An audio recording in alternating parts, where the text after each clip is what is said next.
Welcome back, everybody, to another episode.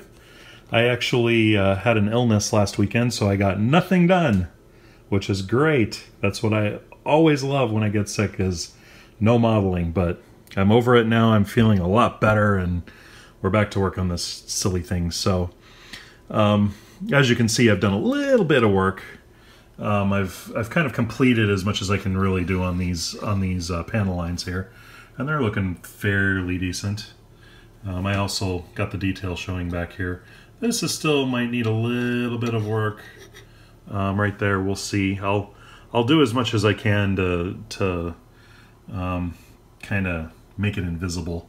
The other side is sort of the same way, so we're getting pretty close on this. It's starting to look like it's going to look, so that's pretty good. So I started working on the dorsal some more, and I actually painted the torpedo launcher and the torpedo vent in gunmetal, and it's a Tamiya color. Tamiya, whatever it's called. Anyway, that in gunmetal X10, and they turned out really great. They're not black, but they're sort of a metallic looking black, so they look pretty cool in there. So we're done with that piece. So now we can start looking at putting this together. So what I'm going to do, I've got the lights in there now, although one of my leads broke off while I was messing with it. That's the problem with messing with it. So I got to resolder that on and then put hot glue over them so that doesn't happen again. But once I'm done with that, I need to make sure that all of my wiring is run that's going to be running from the secondary hull through the dorsal. And some of that I can do after it's attached. So first, though, what I'm going to do is glue it together and start taking care of the seam here so that it's all one piece when I put it on. So that shouldn't take too terribly long. Once we're done with that, I've also put in the little clear parts that go in here and in here for the dorsal light, or the spotlight that goes up onto the impulse engine. So for that, we'll get behind it and we'll use a 2mm lighthouse and see if we can get it mounted back there and shooting upward. And if we can, great. And if we can't, then we'll use a 3mm dome. The 3mm domes are small enough to be able to fit in there pretty easily. The 2mm lighthouses are a lot taller, and so there might not be enough space vertically to fit it in there. We'll just have to see. If there is, wonderful. If not, we'll use the 3mm and we'll deal with it. And then I have to mount an LED kind of in this area here somewhere. And I may mount it just up right outside the hole, right up here, because it's got to light up these windows here inside the torpedo launcher. And after we're done with that, we'll be pretty much good to go. I will check all my light blocking to make sure there's nothing getting through. If there is, then I'll go through with my black paint and I'll just paint over it on the inside, and we'll try to hide them that way. But all in all, this shouldn't take very long to get put together and get attached. Once we're ready, we'll stick it on there and glue it down, and hopefully the seam will be minimal. So we'll get that seam all taken care of, and hopefully we'll make it so that it's completely invisible, and then we can start looking at a color for a base coat. And now one of the comments I received from Jim Paul Jr., one of the videos, was he uses duplicolor pearl white for the pearl underneath the decals on these. And I actually have never thought to do that. I've always used Tamiya spray paint, which is this one here. This is TS45 pearl white. I've used this for all of my ships, and it works very, very well. Although it is not exactly pearl white, it's pearl clear, sorta. You do have to put a base coat of a white down. Usually I just use the primer, unless there's, little flaws in the primer like here or whatever. If I can't get them all out, then I'll put on a little bit of white paint before I do it. But with the duplicolor, I may just be able to paint it the pearl white and be done. So I'll have to experiment with that. I may go down and pick up a can from the local auto parts store and see if we can use that for the base coat. If we can, that would be really cool, because you get, instead of this little baby can, you get a can that you can use, which would go a really long way. So, but first things first, we'll get the dorsal mounted, And once we're done with that and get it all puttied and everything, we can start looking at finishing off the deflector housing, which I haven't done yet. And then kind of get the secondary hull all wrapped up. We'll work on the base a little and stuff like that. And then we can go back and get the saucer done and mounted. And she'll be starting to look like a ship. So, but first things first, let's get this done, and then we'll move on. So I will be back shortly, and hopefully we'll have some more done on the neck. Hang tight.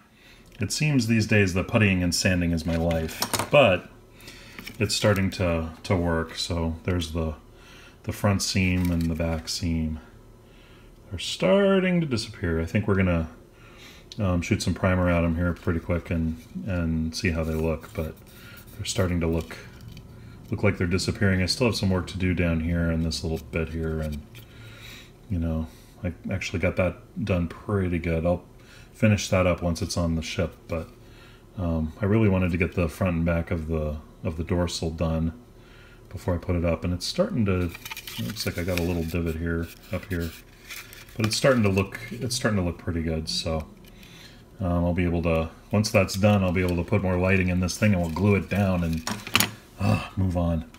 Putting and sanding is my favorite part, especially on this kit. I just love it because there's so many spots where you got to do it, but I know we want to put it on. But anyway, more later. As soon as I'm done doing more to it, we'll show how it's going. So hang on. Ooh, now look at that. I mean, there's a lot of light leak because this isn't fully seated, but as you can see, we're starting to get somewhere. Yeah, all the windows are lit up and it's looking rather sharp. So, of course, I've got a bundle of wires really nice and thick there, so yeah. But we're making headway. Let's turn on some lights here.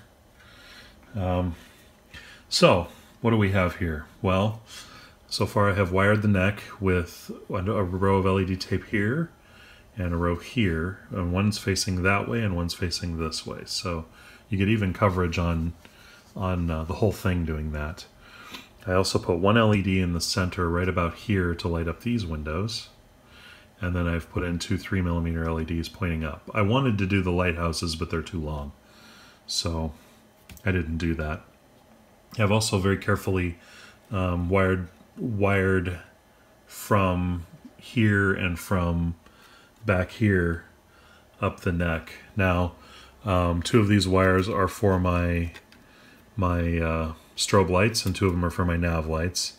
And then I have a black and white one here for the main power, and then the yellow one is for the impulse, and blue is for warp effects. So the only thing I'm going to do with this particular kit is I'm going to have one switch that'll put it into warp mode or impulse mode. So if it's in impulse mode, the deflector will glow amber, and the impulse crystal will glow amber, and the warp engines will be off. And if I flip it the other way to warp mode, the deflector will turn blue, the warp engines will come on blue, and the impulse crystal will be blue. So that's basically the only switching I'm going to do. One of the things I've learned with these kits, and I may have mentioned this earlier on, but is that once they're complete, you put them on the shelf and you turn them on and go sit down and admire it, and that's it. You never ever really use the little effects that you put in, things like, you know, the torpedo launcher and, you know, the different sounds that people will do and things like that. They're all neat, but I mean, a lot of us, they just want something that you put on the shelf and you can admire. So that's what this particular kit's going to be. My next one will have all the toys in it, but yeah, this one now. So as you can see, it's coming together really nicely. This particular LED right here had a little bit of a flicker in it, so I'm not sure. I think I'm going to have to replace this one. I'm not sure what's wrong with it, and I don't really want to, you know, attempt to fix it and then find out later that I blew it and it's completely dead. So I'm going to replace this one here. But after that, it's going to be time to glue the neck down and move along. So I think that's where I'm going to go next with this.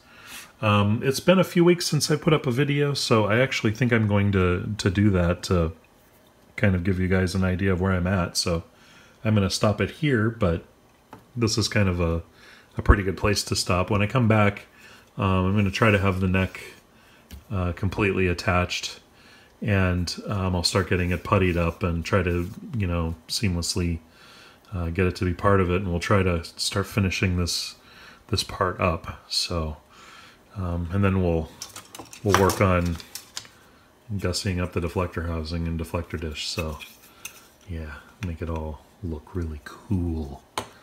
I also need to start working on the base.